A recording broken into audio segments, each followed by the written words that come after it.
पाकिस्तान के अंदर cease fire को लेकर के बैठक होनी है।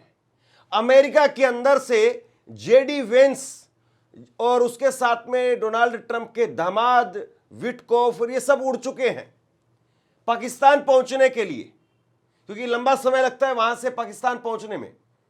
और ऐसे में अभी तक ईरान की तरफ से कोई नहीं आया है। पाकिस्तान अमेरिका पहुंच रहा है लेकिन ईरान नहीं पहुंच रहा है।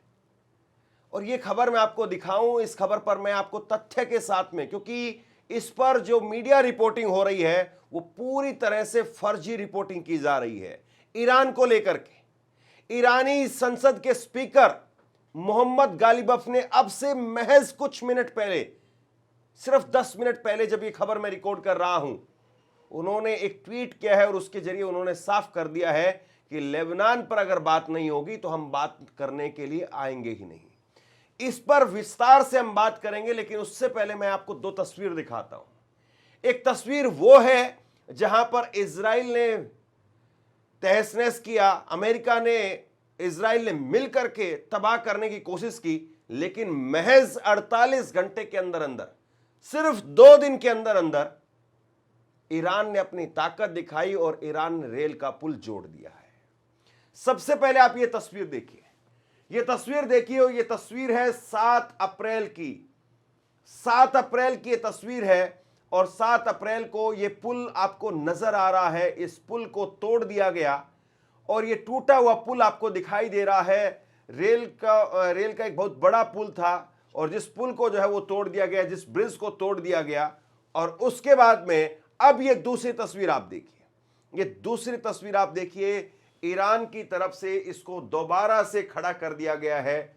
ये 9 अप्रैल की तस्वीर है और 9 अप्रैल को रेल का इंजन इसको पार करके गुजरता हुआ दिखाई दे रहा है। ये तस्वीर अपने आप में बहुत कुछ बयां कर रही है। और आप देखिए कि सबसे बड़ी बात यह है कि सिर्फ 2 दिन के अंदर अंदर इस काम को किया गया है। 2 दिन के अंदर अंदर यहां पर इस पुल को खड़ा कर दिया गया है। प्रेस टीवी के हवाले से मैं आपको ये विजुअल दिखा रहा हूं और प्रेस टीवी ने जानकारी दी है कि सिर्फ 48 घंटे के अंदर अंदर हमने इस पुल को खड़ा कर दिया है। आप सोचिए कि ये पाषाण युग में भेजने की धमकी दे रहे थे कि स्टोन एज में भेज देंगे, और ये ईरानियों को भेजने की बात कर रहे थे, ईरानियों को स्टोन एज में भेजने की बात कर रहे थे। और ईरान के हौसले आपके सामने है, ईरान ने जो कुछ किया है वो आपके सामने है। कुल मिलाकर के आप यूं समझ जाइए कि जिस तरीके की स्थिति दिखाई दे रही है, ऐसी स्थिति में इजराइल के लिए और अमेरिका के लिए ईरान के साथ में डील करना बहुत मुश्किल काम होने वाला है। और इस्लामाबाद के अंदर जेडी वेंस पहुंच रहे हैं, अमेरिकी उपराष्ट्रपति खुद आ रहे हैं बातचीत करने के लिए, लेकिन अभी तक ईरान नहीं आ रहा है। और जेडी वेंस का खुद का बयान आप देखिए, अब अपनी स्क्रीन पर देखिए जेडी वेंस क्या कह रहे हैं। जेडी वेंस ने कहा है कि अगर तेहरान यानी ईरान गुड फेथ में बात करेगा तो अमेरिका भी खुले तौर पर बातचीत के लिए तैयार है, लेकिन अगर वह चालाकी करने की कोशिश करता है तो अमेरिका की टीम सख्त रुख अपनाएगी। इसका मतलब आप समझ रहे हैं, इसका मतलब यह है कि जेडी वेंस गिड़गिड़ा रहे हैं।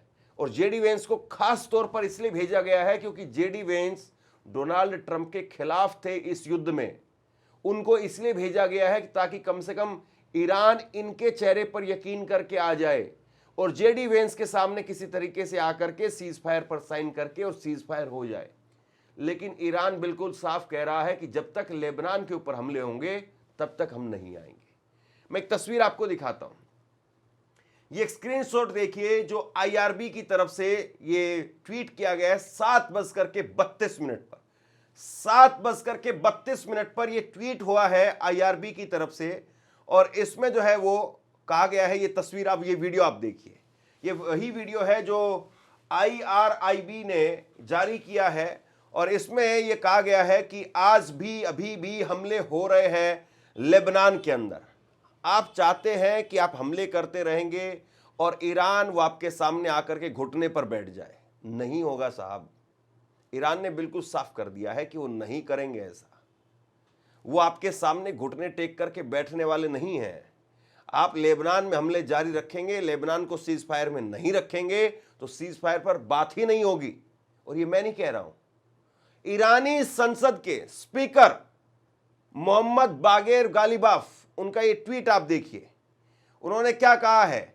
और ये ट्वीट जो है उन्होंने अब से कुछ देर पहले, इस वीडियो के शुरू करने से कुछ देर पहले, ये 8:12 पर अभी शाम को 10 अप्रैल को ये ट्वीट उनकी तरफ से किया गया है। और इस ट्वीट में उन्होंने बिल्कुल साफ कर दिया है कि दोनों पक्षों के बीच में पारस्परिक रूप से सहमत 2 उपायों को अभी तक लागू नहीं किया गया है।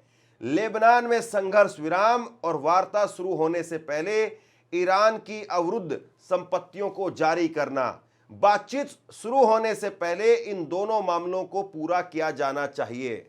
मैं चाहता हूं कि आप इस ट्वीट को, जो मोहम्मद गालिबफ की तरफ से ट्वीट किया गया है, इसको आप गहराई से देखिए, बिटवीन द लाइन पढ़िए। इस ट्वीट में बिल्कुल साफ कहा गया है कि 2 काम हैं जो अभी तक नहीं हुए हैं। पहला काम है लेबनान के ऊपर सीज फायर, लेबनान पर लगातार हमले हो रहे हैं, ये काम बातचीत से पहले हो जाने चाहिए थे, लेबनान के ऊपर हमले बंद कर दिए जाने चाहिए थे। और दूसरा काम यह है कि ईरान की जितनी भी संपत्तियों को आपने फ्रीज किया हुआ है, जितनी भी संपत्तियों को आपने अपने कब्जे में लिया हुआ है, वो सारी छोड़नी चाहिए, तब जाकर के बातचीत होगी। अब मुझे नहीं लगता है कि इस वक्त में जो स्थिति है उसके साथ में पाकिस्तान जो है वो डील कर पाएगा। मैं 2 आपको वहाँ की न्यूज़ के जो है स्क्रीनशॉट आपको दिखाता हूँ, आप ये अपनी स्क्रीन पर देखिए।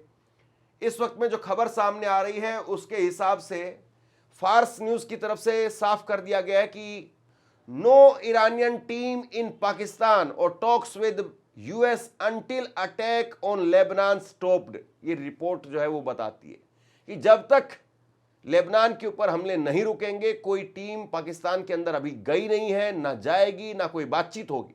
ये साफ कर दिया गया। इसके बाद में मेहर न्यूज़ उसकी तरफ से भी साफ कर दिया गया है कि कोई भी नेगोशिएशन के लिए टीम वहां नहीं गई है। और ये सारी जो खबरें चल रही हैं इस वक्त में मीडिया में कि ईरान के लोग पहुंच गए हैं, वो सारी खबरें जो है वो फेक हैं, फर्जी हैं। ये इस तरह की बातें फार्स न्यूज़ की तरफ से कही गई है। यानी इस बात को आप समझिए कि इस वक्त में मीडिया में क्या चल रहा है। मीडिया में दरअसल पाकिस्तान के प्रधानमंत्री शहबाज शरीफ के और ईरान के राष्ट्रपति मसूद पेजेस्कियान के, उनके पुरानी तस्वीरें, पुराने फोटोज, पुरानी वीडियोस वो चलाई जा रही कि ईरानी डेलीगेशन पहुंच गया है।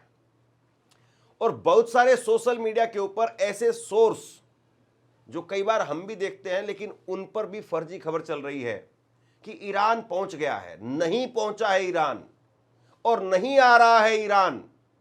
आप जब तक 2 काम नहीं करेंगे, वहां के स्पीकर ने इस बात को साफ कर दिया है, जब तक आप जो संपत्तियां आपके पास में फ्रीज हैं उनको नहीं छोड़ेंगे, और जब तक आप लेबनान में हमले नहीं रोकेंगे, तब तक बातचीत नहीं होगी, कोई नहीं आएगा आपके पास में।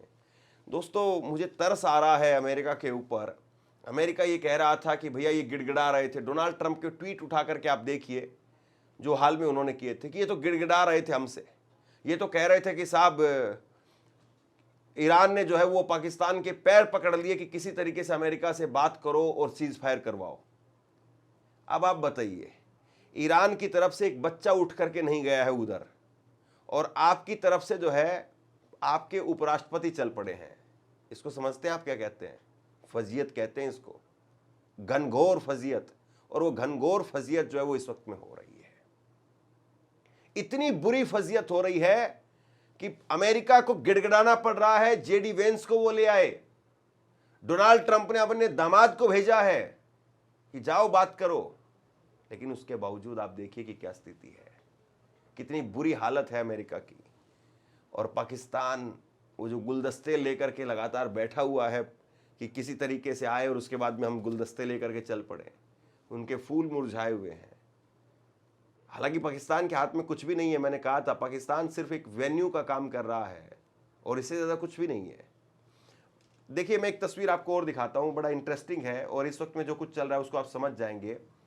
ये एक तस्वीर आप देखिए, आयतुल्लाह अली खामेनेई साहब को लेकर के आज जुम्मे के दिन किस तरीके से लोग मस्जिदों में उमड़ करके आए हैं। आप अपनी स्क्रीन पर, फुल स्क्रीन पर ये तस्वीर देखिए। आप जुम्मे की नमाज के ऊपर आप देखिए कि ईरान के अंदर आज 40वें दिन उनके शहादत को लेकर के जिस तरीके से लगातार ईरान में अलग अलग जगह पर उनकी शोक सभाएं हो रही हैं और जुम्मे की नमाज पर बहुत बड़ी तादाद में लोग आए हैं, नमाज अदा कर रहे हैं और आयतुल्लाह अली खामेनी साहब को याद कर रहे हैं। ये तस्वीर अपने आप में बताती है कि आयतुल्लाह अली खामेनी साहब का जो कद है वो अमेरिका और इजराइल जो ख़त्म करना चाह रहे थे उन्होंने कितना बड़ा बना दिया है। आयतुल्लाह अली खामेनी साहब, उनका जो कद है वो वाकई बहुत बड़ा हो गया है, इसमें कोई दो राय नहीं है। इसके बाद में आप ये देखिए, एक मैं आपको स्क्रीनशॉट दिखा रहा हूँ और ये आपकी जानकारी के लिए ज़रूर है। ये ईरान की तरफ से, ईरानी एम्बेसी जो इंडिया के अंदर है उसकी तरफ से ये स्क्रीनशॉट जारी किया गया है और इसमें ये कहा गया है कि हमने जो मदद मांगी थी भारत के लोगों से, जो SBI के अकाउंट के जरिए हमने स्कैनर दे करके कहा था कि आप इस पर स्कैन करके अपनी मदद भेज सकते हैं, उसको हमने बंद कर दिया है क्योंकि इसके जरिए फ्रॉड होने लगे थे। बहुत सारे लोग वो इसी तरह के स्क्रीनशॉट इस्तेमाल करके व्हाट्सएप पर भेज रहे थे और ये जो स्कैनर आता था वो स्कैनर उनके नाम से चला जाता था, यानी प्राइवेट लोगों ने इस तरह के अकाउंट बना लिए, उनमें पैसे लेने लगे। बहुत बड़ा फ्रॉड जो हो रहा था और इसलिए ईरान ने जो इसको बंद कर दिया है। ईरान ने कहा है कि अब हमें मदद नहीं चाहिए क्योंकि जो ज़रूरतमंद लोग हैं उन तक मदद पहुंचेगी नहीं और आप किसी फ्रॉड का शिकार हो जाएंगे और कहीं और जो है पैसा चला जाएगा, लिहाजा हम ऐसा पैसा नहीं लेंगे। और ये भी कहा गया है इसके अंदर कि जो पैसा इकट्ठा हुआ है भारत से, जो भारत के लोगों ने पैसा दिया है, उस पैसे से हम भारत के अंदर ही सामान खरीदेंगे और भारत के अंदर सामान खरीद करके वो सामान हम ईरान में भेजेंगे। इसका मतलब आप समझ रहे हैं, यानी वो पैसा भारत में ही खर्च किया जाएगा, वो टैक्स वो सरकार को ही मिलेगा सब कुछ। ऐसा नहीं कि इधर से पैसा सीधा ईरान चला जाएगा और ईरान फिर किसी दूसरे देश से जाकर के, अब आप सोचिए कि अगर मान लीजिए कि ये पैसा डायरेक्ट जाता है ईरान में और ईरान जो है कल को पाकिस्तान से खरीदारी करे या किसी और दूसरे मुल्क से खरीदारी करे तो हमारा नुकसान था उसमें। और ये ईरान आज नहीं कर रहा है ऐसा, ईरान हमेशा से ऐसा करता रहा है। जब पहले ईरान की तरफ से हमें तेल दिया जाता था तो ईरान ये कहता था कि आप इस तेल के पैसे बाद में देना, आप इस तेल को पहले, क्रूड ऑयल को पहले रिफाइन कर लीजिए और रिफाइन करने के बाद में इसको बेच दीजिए और उसके बाद में आप हमें पैसा दीजिए और वो पैसा भी आप हमें रुपए में दीजिए, डॉलर में मत दीजिए। और उस रुपए से ईरान भारत से काफी कुछ खरीद करके लेकर के जाता था। आप सोचिए कि उस मुल्क को आपने जो ठुकरा दिया, आपने इजराइल में जाकर के मेडल पहना, वो मेडल किस काम का बताइए जरा। इजराइल के अंदर आप जाकर के मेडल पहनते हैं, इजराइल में मेडल पहन करके आपने क्या हासिल किया, आपने ईरान जैसे दोस्त के साथ में क्या किया, वो सबको पता है। लेकिन ईरान इस मुश्किल वक्त में भी आप देखिए किस तरीके से तटस्थ होकर के खड़ा है, झुक नहीं रहा है, वो डर नहीं रहा है, सरेंडर नहीं कर रहा है। वो अमेरिका आकर के इस्लामाबाद बैठ जाएगा और हो सकता है कि कल सुबह भी मैं आपको यही खबर दूं कि इस्लामाबाद ईरान अभी तक नहीं पहुंचा है। और जिस तरीके से वहां के स्पीकर ने कह दिया है कि 2 शर्तें हैं, मुझे लगता है इससे आगे कुछ बोलने की जरूरत नहीं है। साफ कर दिया है कि अगर सीज फायर होगा तो हमारी शर्तों पर होगा, वरना नहीं करेंगे। इससे ज्यादा क्लियर मैसेज और नहीं हो सकता है। शेयर कीजिए इस खबर को। लगातार जो भी अपडेट्स वहां से निकल करके सामने आ रही है, मेरी नजरें वहीं पर बनी हुई हैं। जो भी अपडेट निकल करके सामने आएगी सबसे पहले आप तक पहुंचाने की कोशिश करूंगा। ये खबर आपको कैसी लगी नीचे कमेंट बॉक्स में लिख करके जरूर बताइए। इस वीडियो को लाइक जरूर कीजिए, चैनल को सब्सक्राइब कीजिए और नीचे मैंने कमेंट सेक्शन में व्हाट्सएप चैनल का लिंक वो दिया हुआ है, आप उस पर क्लिक करके व्हाट्सएप पर भी हमसे जरूर जुड़िए। शुक्रिया, थैंक यू। आपसे कुछ कहना चाहता हूं। आज के वक्त में पत्रकारिता करना कितना मुश्किल काम है, लेकिन अगर ऐसे में भी कोई आपकी खबर दिखा रहा है, कोई आपके मुद्दे पर बात कर रहा है, तो आपको भी उसका साथ देना चाहिए। अगर आपको लगता है कि मेरी पत्रकारिता सही है, मैं आपके लिए आपकी खबर वो दिखा रहा हूं, तो ऐसे में आप मेरा सहयोग कीजिए। आप इस वीडियो को जब लाइक करेंगे तो लाइक के साथ में ही एक थैंक्स का बटन आपको दिखाई देगा। उस थैंक्स के बटन पर आप क्लिक कीजिए और जो भी सहयोग राशि